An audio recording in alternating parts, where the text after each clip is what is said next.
One of the things that I've been thinking a lot about is how today we're in a stage where marketers can test a lot of different tools and drop them conceivably with very little cost. I was wondering how much that's proven true, or whether that's just what optimists thought would happen in the age of technology and less friction. And Pam, could I start with you? Certainly there are a lot of tools that marketers use. And I do think there's some theory around you use a tool and then you just can get rid of it if you want to. But it's not really that easy. Companies, brands, leagues invest in marketing and invest in marketing tools. And when you do that, you want to succeed. So you actually want to give yourself time to see what works. And so it's not quite as easy as, I'm going to try this and then I'm going to throw it away. You actually need that investment, and you need not only that financial investment, but you need time as an investment as well. I take that point, yeah. Okay. Have you flirted with certain product? Have you brought something only to decide it just really wasn't for you? Or are you more of a type of organization that has a long ramp up and invests so much that you keep it? I would say we keep most things, but I wouldn't say it's a long ramp up. The biggest issue with new marketing tools may not even be how you use them, but convincing the organization that they will actually work for us as a brand. So I would say most of the things, we do a lot of testing, especially with social media tools and listening tools, different things like that. But so far for us, the tools we've tried actually tend to work. So I don't have an example of something we've actually thrown out as a result of that. Okay. Which I think is a good thing. Yeah. Matt, what's your experience been? Yeah, I mean, I think we as an organization at BlackRock in marketing, we work a lot with outside vendors, outside agencies in particular, and I've really experienced over the last 7.5 years that I've been with BlackRock, the agency tools are actually far cheaper than they used to be. So the potential tools that an agency can bring to me have not only expanded, but they've all seem to have become more efficient. I think the challenge, of course, and very much on theme to today, is just because you have a tool doesn't mean you're using it properly or evaluating it properly. But I have to, 10 years ago, the cost of having a license to do competitive tracking was like hundreds of thousands of dollars, and it's almost a negligible cost as one example. I think the use it and lose it kind of mentality. I agree with Pam. We're not doing a ton of that. We try to limit the tool usage, but do it really properly and then move on to the next. Okay. Penry, what's been your experience? Well, I come at it from a different angle where I try to serve these guys. And so I think the challenge that these guys are facing from a brand or marketing standpoint puts much more pressure on their partners to actually deliver, which may be good reasons why these guys aren't dumping a bunch of things, because they've found partners that can actually deliver to whatever objective they may be trying. So to me, I feel like the challenges that start at the CMO or the C-suite is now affecting the entire ecosystem. It's not just about the CMOs having more pressure, or, we've all talked and learned about the lifeline. It's a few years, right, Pam? Yeah. And we know that's actually increasing. We've heard now that the CMO, the average tenure of a CMO is moving closer to 4 years instead of 2 years. There's been real radical changes, and I think that's because of the complexity of the marketplace. People are recognizing that a lot of these changes are taking time. You've got to go through and test things, learn from these things, and apply what you learn. So from my side, I think from a product side, and even speaking about LinkedIn, the technology enables us to try things very quickly, test them, and then test and iterate to see what happens. And that comes from a usage side for us. But from a supporting these types of companies and brands, we have to recognize that the notion is going to be test and scale. You very rarely find times where a new brand or a new partnership starts with a massive partnership just out of the gates. You really are trying to see, how do I try something? Let's learn together. Let's take a couple steps.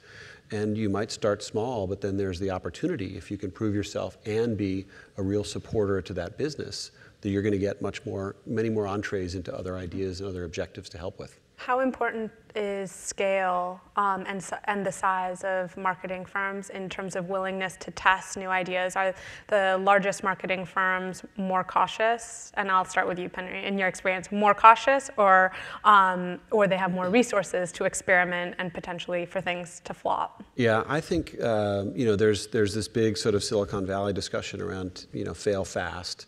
And so again, looking at it from both sides, on the product side, means the consumer product side, very true, right? There's massive amounts of testing and literally thousands and thousands of tests from a product behavior standpoint that is about failing fast, and it's learning and then changing. So I think that is true. I think from how we partner with companies, so marketing services or partners from a tech platform standpoint, how do we work with brands? I think we have learned over time, we also want to test and scale. We are not also sort of coming to say, here's my $50 million solution that I think we should start right now. I think we've built the same mindset that we think about from the consumer products, which is let's figure out one objective, let's tackle one thing, let's get joint KPIs that we both can measure, we both can sort of understand where this progress is coming from and where it's not, and then we can start to really discuss what a partnership evolves into. So I think the notion of, scale to me is, yes, that's the goal, but I don't think that's where you start in these platforms generally. And I think it's not really about the size of the organization, it's really about the mindset of the company. I've had 33 years of marketing, worked for very large companies and also small ones. And it's not how large are your budgets or how big is your marketing group, it's what are you willing to do? How much risk, so to speak, are you willing to take in terms of what you want to do in marketing? Do you have that fail fast kind of attitude? And I think what Penry said is right on in terms of the way we use LinkedIn. We've been a partner with LinkedIn for a while, and it's not one of those try and you're done. As we grow, they grow, and they're always offering us new tools and new ways of using their services. So you somewhat grow together. So, and again, I don't think it's about the size of the marketing organization. It's what you're willing to do with what you have. For sure. Matt, I'll throw this to you simply because, people in this room might not know, but BlackRock is the largest financial institution in the world. It's like trillions of dollars are touched by BlackRock. Does that kind of power help with your marketing, or does size ultimately work against having an entrepreneurial spirit in the marketing department? I would say it's a bit of a mixed bag. I think that there are plenty of people. I buy media. So I have conversations with the LinkedIns and the Wall Street Journals and all the publishers, and I think that there's some perception. And the Economist. And the Economist. when the graph is kind of good. There is a perception, I think, sometimes that, you manage $4.4 trillion, you must have a massive budget. And the reality is we don't. And the reality is, and this is dangerous for the guy to say that does spend the money, BlackRock's going to be just fine without spending another dollar of advertising. We grew to $4.4 trillion, not on the backs of marketing, but on the backs of great product and acquisition and talented people. Well, probably because it's less of a consumer-facing business than institution-facing business. So I think that there is a perception out there that we are, from a marketing function, bigger than perhaps we really are. I think the perception of BlackRock, for those who know it, and the majority of people don't, because that hasn't been our objective. They think that we're spending way more money than we really are. I would like more money, but we don't. Pam, how are you thinking about targeting internally, and how important is precision versus wide reach as you think about marketing? I have a couple thoughts about that. And a lot of today was about mass marketing versus targeted marketing. At the NBA, we do both. And the reason we do both is we have a core group of fans that love basketball, they go to games, they watch it on TV, they buy the merchandise, they do all that stuff. And then we have a casual fan that needs to be reminded every now and then that there's a game on or that there's a game they can go to. And so we use mass media to attract that casual fan. But we also have Latino fans, and we have African American fans, and we have Chinese fans. So we get very targeted as we try to reach out to those fans very specifically for what they may need. So it's really a balance of targeting versus mass. And because we are a sports league, and I heard this earlier today, I heard, broadcast may be dead. Broadcast is not dead, particularly if you're in a sports arena, no pun intended, because people tend to still watch sports live. Can I ask a question? I was watching the Oscars, and it's a very certain type of event, but I was really struck how every ad that was running on television was tailored to the content in some way. Is that going to be more of a trend that we see, that when people invest in television spots, they're going to do much more targeted, even content-wise? Absolutely. Because those ads are still really expensive. And if you're watching the Oscars, people, we know who's watching the Oscars. We can profile you who's watching the Oscars. And I bet most of those ads were directed at you because you're a female media correspondent. Absolutely, all that stuff. But for instance, we were talking backstage about March Madness. So March Madness, how many of you guys are going to watch basketball in March? Come on. And girls, I mean everybody, right? So there are a lot of fans of college basketball, that actually don't watch NBA games. So we are going to develop commercials and run them during March when all of you all are watching college games. And about the targeted messages, they're not going to be tune in to an NBA game. They're going to be, you knew Russell Westbrook when he played at UCLA. We're going to show Russell in his NBA gear, and then we're going to show him as a UCLA player, reminding you that you liked him then, so why don't you watch him now? So that's targeting very specific people doing very specific things at a very specific time. And by the way, we're using mass media to do that. Is that cost effective to do? Absolutely. Of course I'm going to say that. No, yes, it really is. And the reason it is because we're partners with the networks that are actually carrying the games. And so we So they give you a good deal? They give me a pretty decent deal, yes.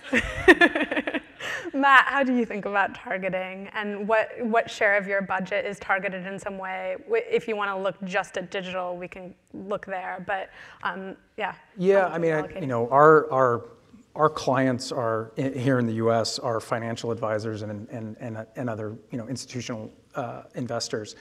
There's only like 300,000 of them really in the U.S. and then we're interested in reaching their clients. So our total target audience is relatively small. So we take targeting pretty seriously. Online, obviously, we can do far more targeting than other mediums. We still use those other mediums to do a bit of both of reach into the next generation, whether it's millennials or I was talking earlier with some folks at lunch. The importance of women in financial decision making. For some people, this is like news. As a married guy, this is not news. But we want to get a bit more female in our mix. So we do things that kind of go against a pure target audience profile. And I think, for us as a percent of spending, I mean, our digital mix has gone from 20% to 70%. Okay. And then in terms of targeting, is it context specific or individual specific? I.e., are you just doing contextual targeting, or are you going after cookies? It's primarily contextual targeting. Okay. We are toe dipping into things like programmatic or those other kind of deeper individual targeting capabilities. One of the reasons is. And Mindshare, who's my media agency, keeps trying to get us to go there. It's for a brand. I think for any brand, you just want to control the environment, and to have a target audience that is primarily male targeting them online and reaching them wherever they go is scary. Because if I send them to The Economist, or if I reach them on The Economist, that's a very safe environment. My example is, a sports example is, sportsillustrated.com, si.com, fantastic sports site, I love it.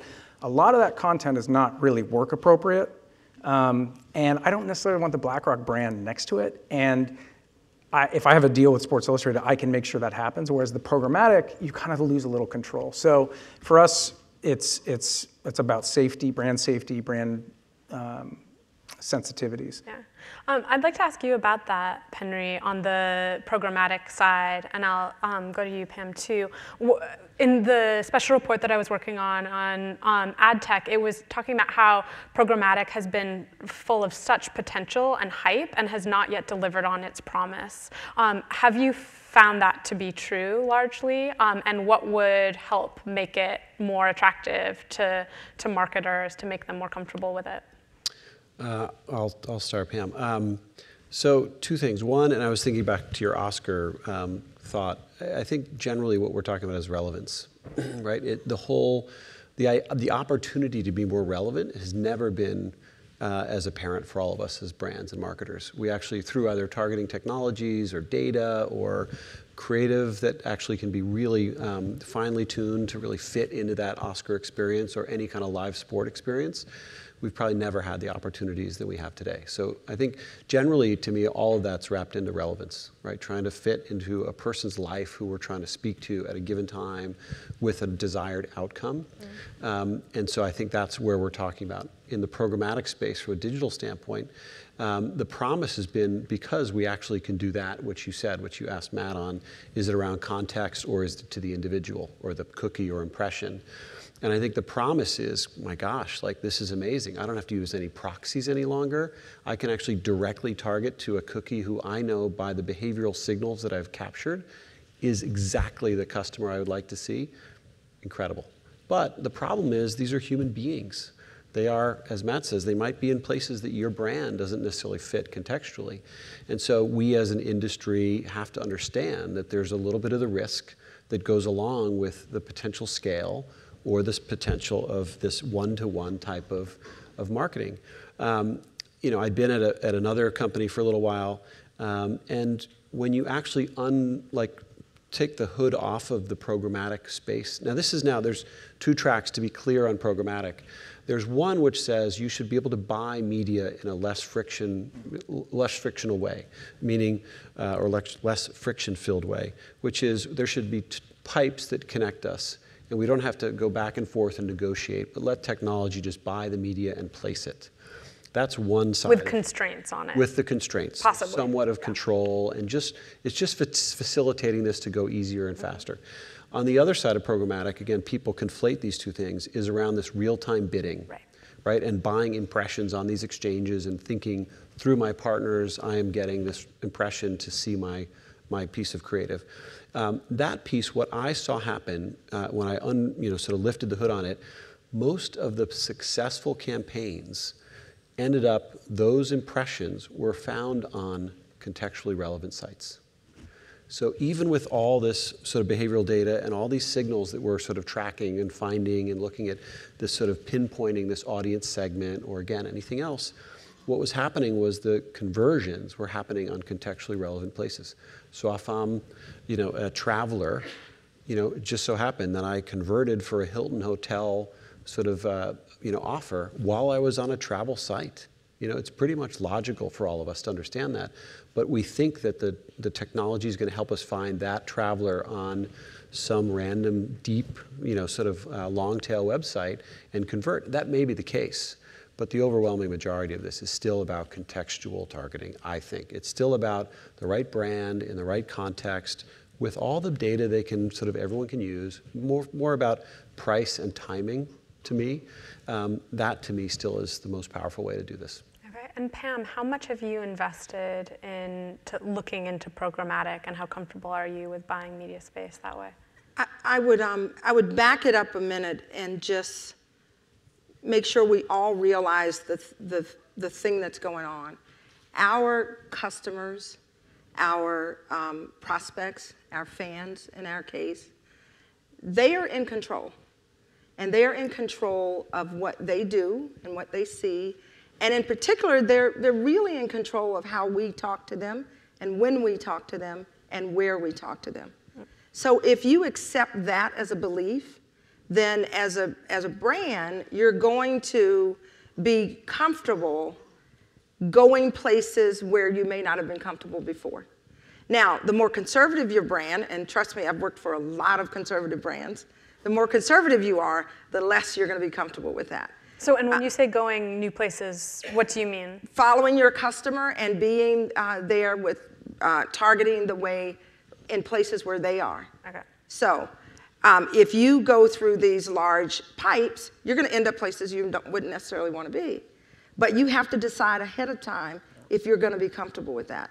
And I think most brands, to Penry's point, end up in the right places because your customers aren't as creepy as you might think they are. Right. I mean, to be honest, they're not. So we are very comfortable with behavioral targeting. We have a great product. And so it's pretty easy to know where our customers are and where they're going to end up. And I'm a huge sports fan personally. And I get every single ad, every single offer that you can imagine from sports brands and shoes and this and that and the other because of where I tend to serve. So we're pretty comfortable.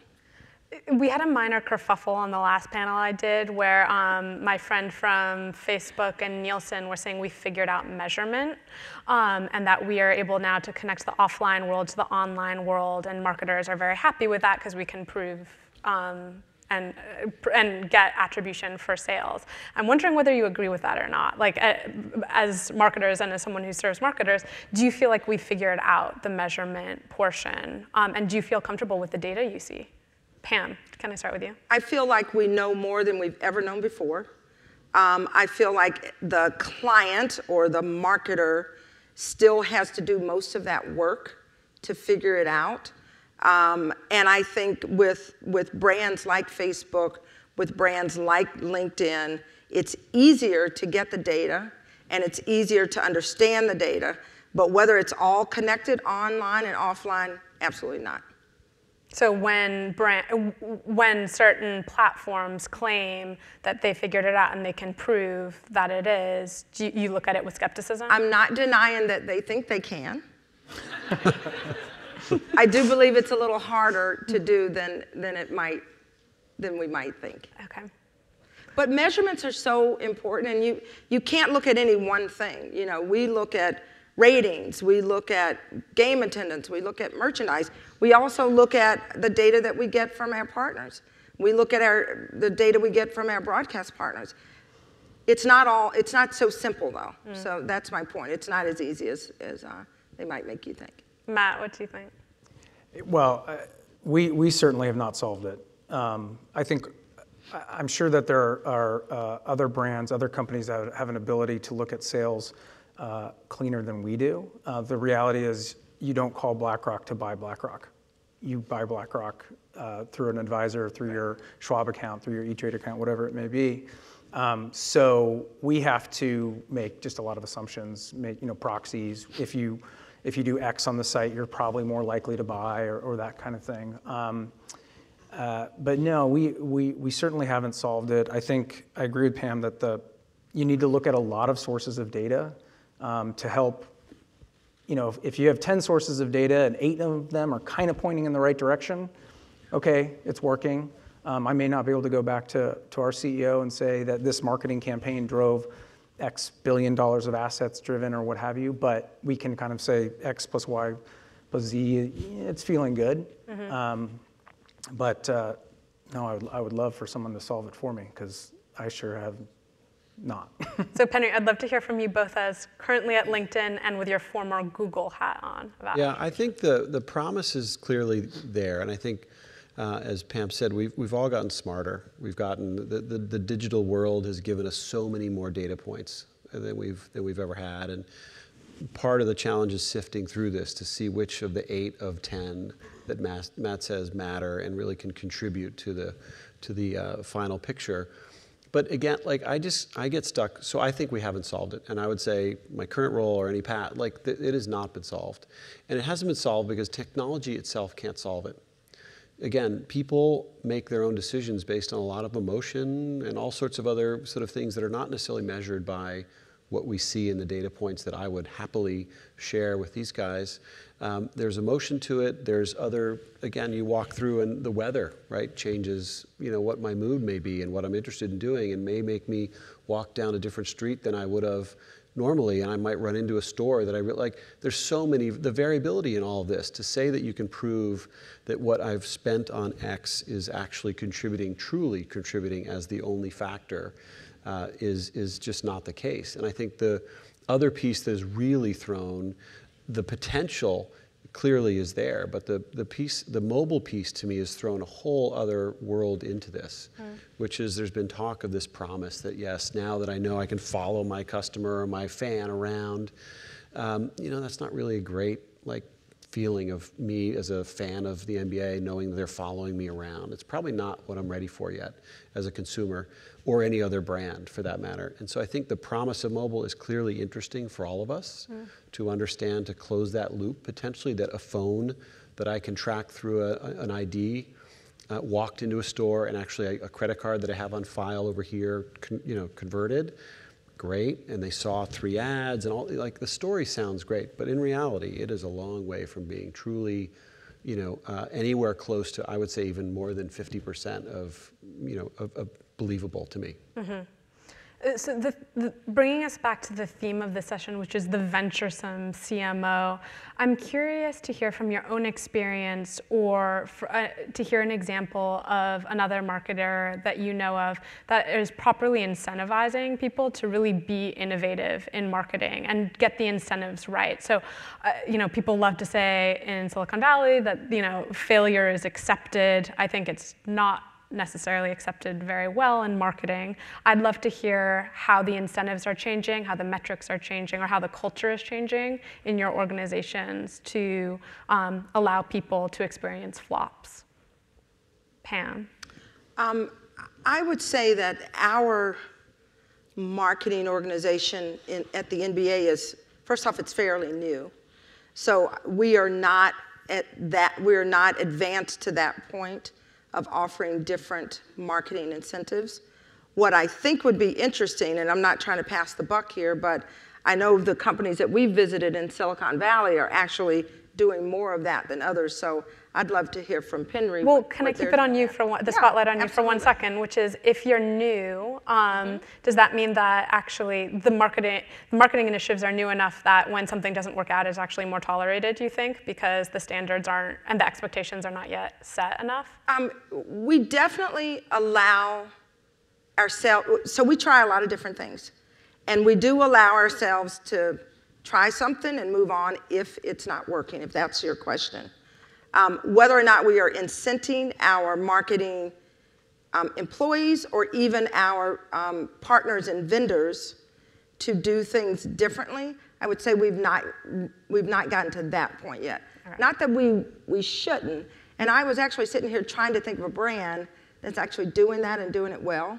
And I keep going back to the guys in Silicon Valley that might actually be doing that. Okay, Penry, do you want to take it as our... Well, there's 2 things. One is, from our company standpoint, internally, we have a couple of things. One is we score every employee on 3 different variables. One is leadership, even if they're not managing teams. It's leadership, leverage, and results. And so results is probably where we're talking about here, which is if the results are good, if I actually tried something, it didn't work, that will get scored in that bucket. But those other 2 areas around leadership and leverage are places where lots of people try things and fail, but yet we see that as exhibiting leadership, or again, trying to take advantage of some leverage of doing something globally instead of maybe in a single region, or using assets from a different team that you may be in a cross-functional relationship that you can't work on, but they can help you. And so we actually, based on our entire structure of how we look at our employee base, we're asking people generally to take those risks through those 2 areas. The other one I'll just bring up is the entire customer-facing organization this year has been asked to follow one theme, which is take intelligent risks. And we gave them a sort of algorithm, like basically a model to follow, which is there's 3 components to an intelligent risk for us. One is you weigh the upside and downside. And the upside should be at least 3 times the downside. The second component of that would be what's the cost of that risk? So, how much is it going to take for you to actually go for that risk once you've weighed the upside, downside? The cost of it. And the third is your own portfolio, because taking too much risk obviously doesn't make any sense. But if you don't think you're taking enough, maybe you should take more. So assessing your own sort of portfolio, if you're looking at a certain number of customers, or if you're looking at different partners or a channel, what's your risk within there? So we've actually asked, and we are tracking the entire year, many thousands of employees, and they're going to be scored on like what are the intelligent risks they've taken, and how did you use this model to make sure we as a company are trying to push forward and try things that we aren't really comfortable with, but we're going to learn from. That's interesting. That's great. We've been asking panelists over the day if they could ask for one thing from their CEO to help with their marketing efforts. What would that be? I'll start with you, Matt, and then Pam, then Penry. Yeah, I've been thinking about this all day. We're in a safe space, right?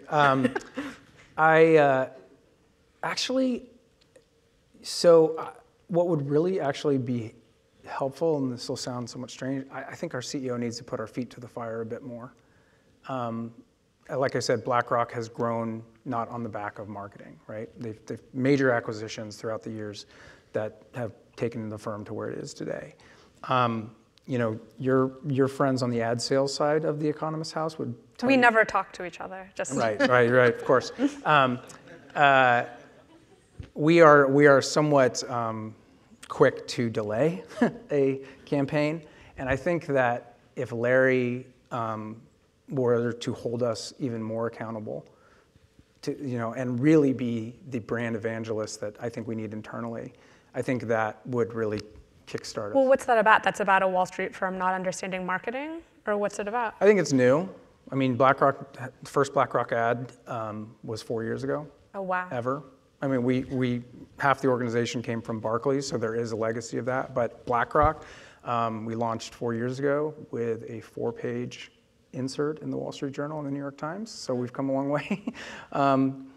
What is your budget today? I'm sorry? What is the marketing budget today? Nice try. It's somewhere between 10 million and $1 billion. That's helpful. Thank you. Yeah. No, it certainly has grown over the years. But no, I think it's new. It's just new for a lot of people in the firm that just, didn't grow up doing what we do. So. Okay. So basically, we'll ask the CEO to come next year and think more about marketing. Well, easy for me to say, as Alexandra, I told you I was leaving the firm at the end of the month. So easy for me to say. Penry, what would you ask for? What I would ask Jeff, I would like to I'd like to sponsor an NBA team, maybe. Hey, the Warriors are building a new arena. They could use a title sponsor. Now we're talking. I think this went in a direction I was not expecting it to, this whole conversation. Just let us do this. This is good.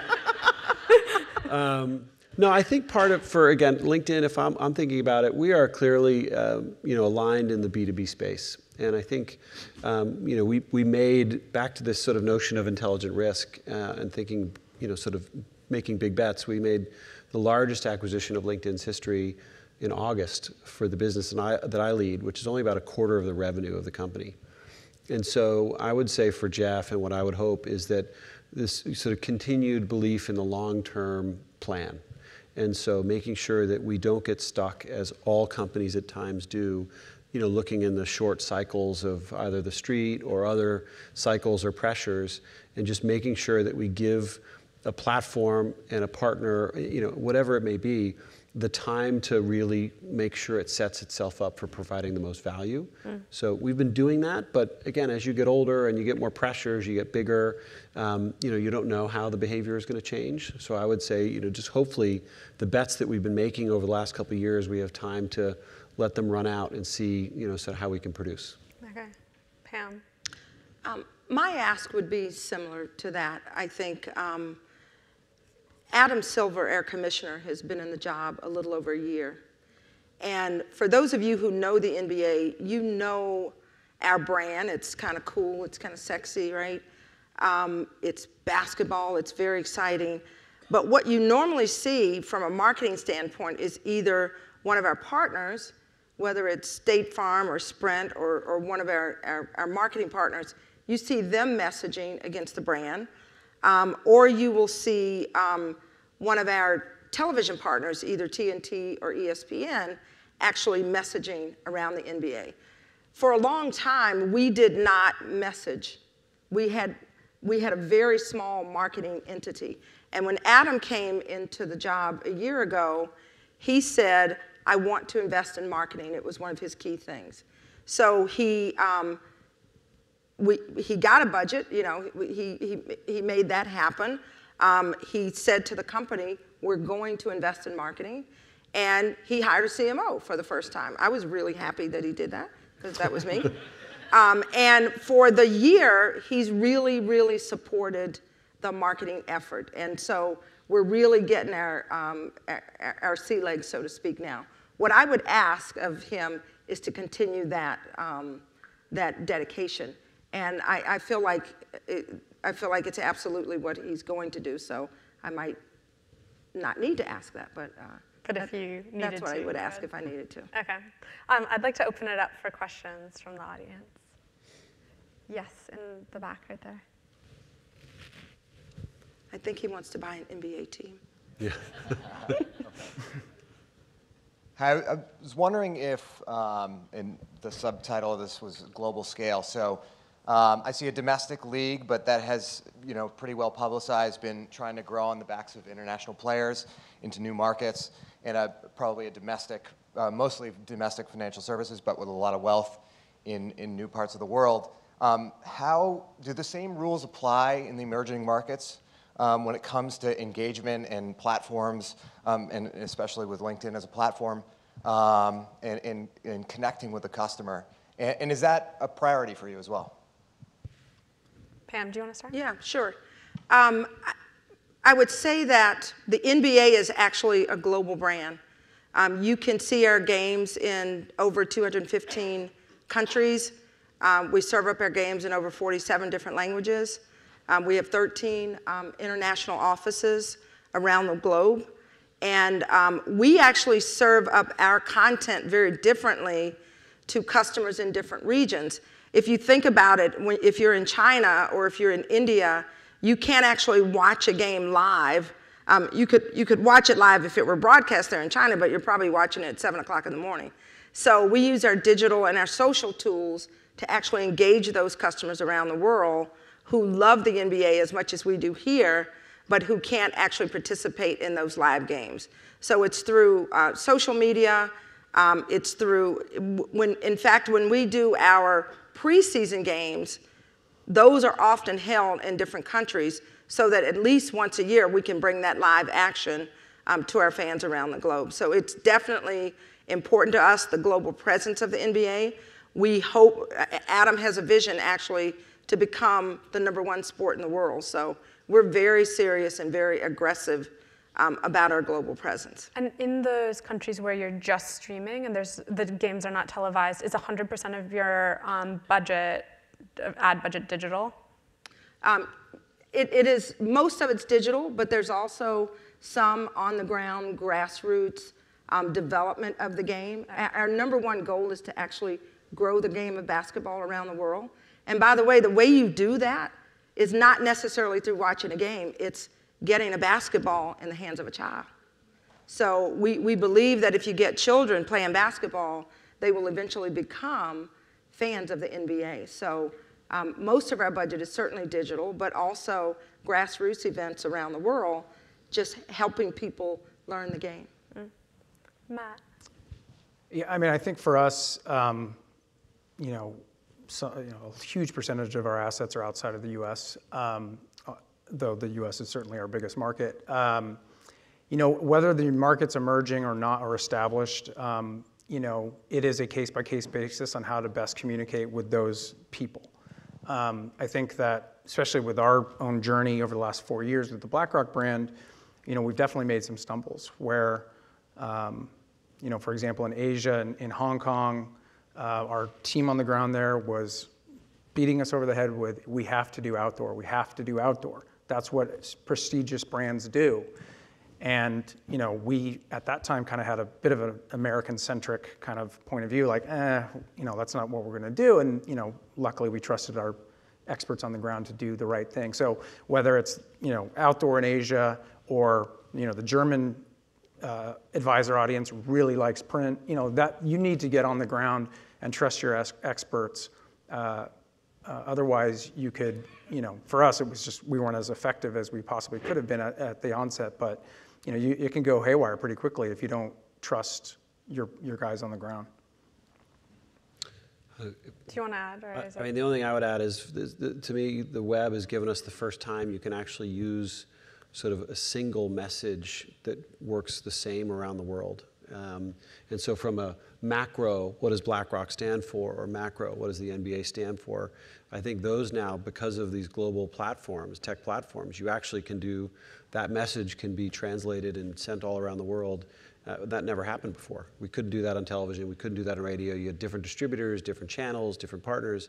Now, you could do that from your laptop. You can build one little campaign and send it around the world within seconds. So that's pretty incredible. I do think, though, there's localization that's important. And I think, so the macro messaging may make sense, but once you get into really growing a brand in a market, you've got to be much more nuanced around the local culture and the needs. We, as simple as American English in UK ads, right. You would think like we, kidnap somebody or something. I mean, it was like the end of the world that American English was there. So, I mean, it's really nuanced. Yeah, we agree with that as well. I mean, we have local people on the ground in all of these markets to make sure we're not being too U.S.-centric. Mm-hmm. No, Matt is someone who writes for The Economist and now writes all of my emails in English. I can tell you how different they can be. Can we get another question from the audience? Right here, if you don't mind, in the third row. Third row on that, yeah. Hi, Yusuf Chuku from McKinney. We've been talking, I was looking at the title of this section. It was venturesome CMO. Yet we've been talking a lot of the day and during this section about data-driven decision-making, which ultimately is about mitigating risk. So what steps are you guys taking to ensure that the venturesome CMO is not an oxymoron?